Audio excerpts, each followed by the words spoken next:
Addiction is a brain disease that affects about 10% of the population. The problem is, everyone else does not understand what addicts go through every day. Addiction is not a moral failing, it is a health issue. You don't want to become addicted, just as you wouldn't want to get cancer. You may struggle to deal with stress or intense emotions, and use drugs or alcohol as a coping mechanism. Or you may try drugs just to experience new things. But an addict can't stop, and you end up using more and more.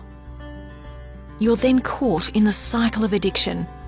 Soon come the consequences of your drug use. Your relationships begin to suffer. Your finances take a hit. Your career is affected. Your mental health deteriorates. You may feel depressed or anxious. You may have legal issues. You may have been arrested. What began as relief now creates pain. You're at crisis point, so you turn back to drugs for more relief. And the cycle continues, but gets worse and worse. नमस्कार, मेरा नाम चंचल है। मैं कक्षा 12वीं की छात्रा हूँ।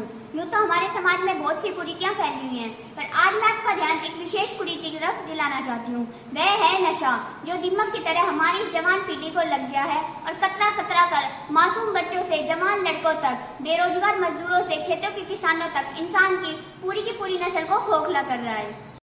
आइए विस्तार से जानते हैं नशे के बारे में।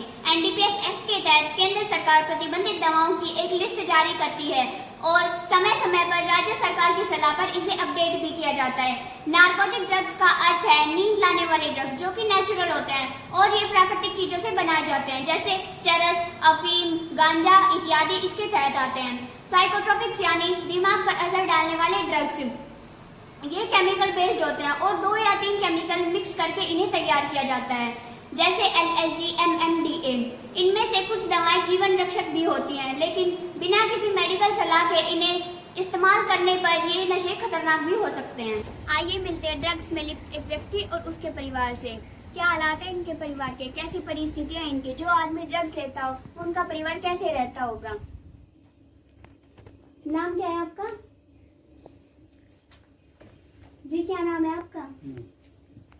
नाम बताओ अपना। थोड़ा तेज बोलो।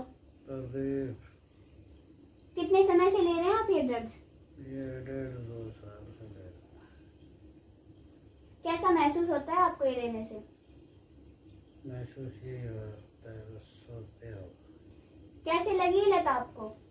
लत दोस्तों से लगी। क्या काम करते हैं आप? वैसे कितने समय से ले रहे हैं ये ड्रग्स?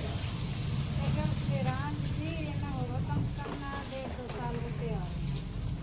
धीरे पहले कम से करा करता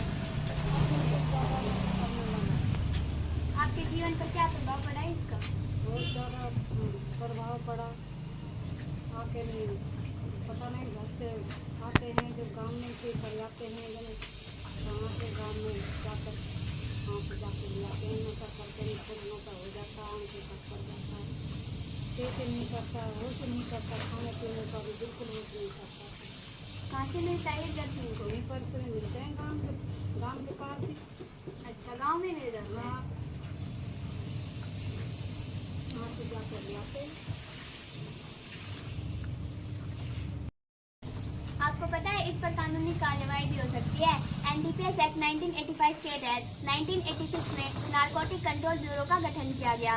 इसमें सरकार देश भर में कहीं भी नशे के हालात होने पर जांच कर सकती है।